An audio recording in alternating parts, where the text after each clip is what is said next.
स्वागत है आपका नॉलेज वर्ल्ड यूट्यूब चैनल पर। आज साइंस का सेट नंबर 19 को करेंगे।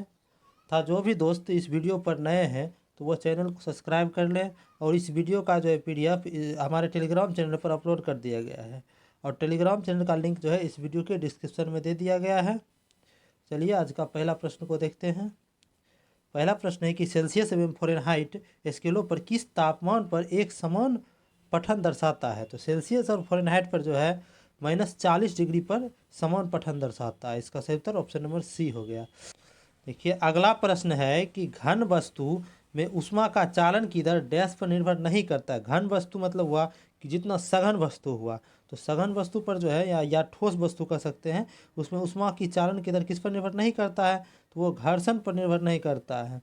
और ये जो है सामग्री की घनता, आयाम और इलेक्ट्रॉनिक विन्यास, ये तीनों पर निर्भर करता है। चलिए अगला प्रश्न है कि इंफ्रारेड किरणें क्या है। देखिए इंफ्रारेड किरणें जो है विद्युत चुम्बकीय तरंग है, ठीक ना। और जितने भी विद्युत चुम्बकीय तरंग है वो सारा जो है अनुप्रस्थ तरंग है, ठीक। चलिए अगला प्रश्न है कि वायु में 0 डिग्री सेल्सियस तापमान पर ध्वनि की गति क्या होगी। तो 0 डिग्री सेल्सियस पर जो होगा ध्वनि की गति 331 मीटर प्रति सेकेंड होगा, जो कि ऑप्शन नंबर ए में दिया हुआ है। देखिए अगला प्रश्न है कि डैश लेंस का उपयोग जो है निकट दृष्टि दोष यानी कि मायोपिया से पीड़ित लोगों द्वारा किया जाता है। यानी निकट दृष्टि दोष को दूर करने के लिए जो है अवतल लेंस का प्रयोग किया जाता है। चलिए अगला प्रश्न है कि भोजन से प्राप्त ऊर्जा को कैसे मापा जाता है। तो भोजन से प्राप्त ऊर्जा होता है उसे कैलोरीज में मापा जाता है। और केल्विन क्या है, केल्विन जो है ये तापमान का एसआई मात्रक है। और एम्पियर जो है, एम्पियर विद्युत धारा का एसआई मात्रक है। अगला प्रश्न है कि एक पदार्थ में क्या होने पर अति चालक पदार्थ होता है। देखिए कोई भी पदार्थ है उसका चालकता जो है प्रतिरोध का व्युत्क्रमानुपाती होता है। इसका मतलब हुआ कि अगर प्रतिरोध जो है बढ़ेगा तो चालकता क्या होगा, घट जाएगा। अगर प्रतिरोध घटेगा तो चालकता बढ़ जाएगा। तो यानी प्रतिरोध जितना कम होगा उतना चालकता होगा, या अगर प्रतिरोध शून्य हो जाएगा तो वो अति चालक हो जाएगा, जो कि ऑप्शन नंबर डी में दिया हुआ है। अगला प्रश्न है कि डैश हवा में नमी की अवशोषण की प्रक्रिया है। हवा में जो है नमी की अवशोषण की प्रक्रिया डेलिक्वेशंस है, जो कि ऑप्शन नंबर ए में दिया हुआ। देखिए अगला प्रश्न है कि निम्नलिखित में से कौन सा एक भौतिक परिवर्तन। देखिए परिवर्तन दो प्रकार होता है, एक होता है भौतिक परिवर्तन, एक होता है रासायनिक परिवर्तन। अगर कोई भी चीज़ जो है वह परिवर्तित होने के बाद पुनः उस रूप में आ जाता है तो उसे हम भौतिक परिवर्तन करते हैं, यानी कि वो दोबारा मिल जाता है तो ये भौतिक परिवर्तन हो गया। रासायनिक परिवर्तन, अगर कोई भी चीज़ परिवर्तन हुआ तो पुनः उस चीज़ में नहीं बदल पाएगा तो उसे हम रासायनिक परिवर्तन कहते हैं। देखिए ऑप्शन देखते हैं, ऑप्शन एम दिया है अंगूर का किण्वन होना, तो अंगूर किण्वन हो जाएगा तो पुनः अंगूर नहीं मिलेगा, तो ये रासायनिक हो जाएगा। बी है फलों का पकाना, ये भी रासायनिक हो जाएगा। डी है दूध से दही जमना, ये भी रासायनिक हो जाएगा। अगर बर्फ़ पिघल जाएगा तो पुनः यह बर्फ़ में हम बना सकते हैं, जो कि ऑप्शन नंबर सी सही होगा, यही भौतिक परिवर्तन है।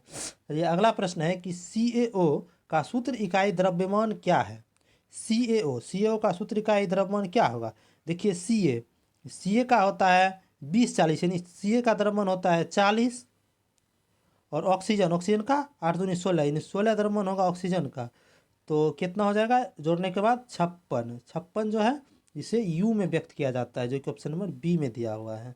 देखिए अगला प्रश्न है कि APGAR स्केल क्या है। तो कि APGAR स्केल जो है यह एक नवजात शिशु की भौतिक स्थिति निश्चित करने वाला स्केल है, ठीक। तो इसका उत्तर हो जाएगा ऑप्शन नंबर सी। अगला प्रश्न है कि CaCl2 का इकाई द्रव्यमान क्या होगा। देखिए Ca का परमाणु द्रव्यमान हो जाएगा 40, और क्लोरीन का होता है 35.5। यहाँ क्लोरीन 2 है तो 2 से गुना हो जाएगा, यानी हो गया 40 + 71। तो 40 + 71 कितना हो जाएगा 111। इसे यू में व्यक्त किया था, जो कि ऑप्शन नंबर बी में दिया हुआ है। देखिए अगला प्रश्न है कि NaCl के इकाई द्रव्यमान का सूत्र क्या होगा। देखिए Na जो होता है, Na का परमाणु द्रव्यमान होता है 23, और क्लोरीन का होता है 35.5। जब इसको ऐड करेंगे यानी जोड़ेंगे तो आएगा हमको 58.5 यू, इसे यू में व्यक्त किया जाता है, जो कि ऑप्शन नंबर डी में दिया हुआ है 58.5 यू। कि अगला प्रश्न है कि एक तत्व ए जो है फार्मूला A3O4 के साथ ऑक्साइड बनाता है, तो तत्व ए की संयोजकता क्या होगी। यहाँ जो है तत्व ए की संयोजकता 4 हो जाएगी, जो कि ऑप्शन नंबर ए में दिया हुआ है। अगला प्रश्न है कि डैश इलेक्ट्रॉन की संख्या N2 में आवंत बनाने में भाग लेते हैं। देखिए N2 में जो है आवंत बनाने में 6 इलेक्ट्रॉन की संख्या भाग लेते हैं, जो कि ऑप्शन नंबर सी में दिया हुआ है। अगला प्रश्न है कि इथेनॉल को इथेन में परिवर्तित करने के लिए जो है डिहाइड्रिक एजेंट के रूप में डैश का प्रयोग किया जाता है। इथेनॉल को जो हम इथेन में परिवर्तन करेंगे तो उसमें डिहाइड्रिक एजेंट के रूप में सांद्र सल्फ्यूरिक अम्ल का प्रयोग किया जाता है। चलिए अगला प्रश्न है, निम्नलिखित में से कौन सा क्षार नहीं है? ऑप्शन ए है NH4OH, ये तो क्षार है। ऑप्शन सी है NaOH, ये भी क्षार है। ऑप्शन डी है KOH, ये भी क्षार है। लेकिन जो ऑप्शन बी में दिया हुआ है C2H5OH, ये जो है एल्कोहल है, ये जो इथाइल एल्कोहल का फार्मूला होता है। तो इसका उत्तर हो जाएगा ऑप्शन नंबर बी। चलिए अगला प्रश्न है कि किसी व्यक्ति द्वारा डैश लेने से जो है एसिडिटी ठीक हो जाता है। जब किसी व्यक्ति को एसिडिटी होता है तो उसमें जो है अम्लता बढ़ जाता है, ठीक ना। तो अम्लता बढ़ जाएगा तो उसको हम उदासीन करने के लिए जो है हम क्षार का प्रयोग करेंगे। देखिए इस सब में से जो क्षार होगा वो इसका आंसर होगा। ऑप्शन ए है सिरके का घोल, सिरके का घोल जो अम्लीय ही होता है। ऑप्शन बी है नींबू का रस, ये भी अम्लीय होता है। छाछ यानी दही का जो लस्सी बनाते हैं उसे छाछ कहते हैं, तो छाछ भी अम्लीय होता है।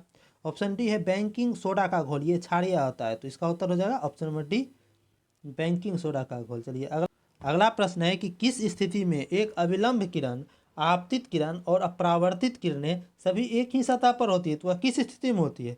ये अपवर्तन तथा परावर्तन दोनों में होता है, जो कि ऑप्शन नंबर बी में दिया हुआ है।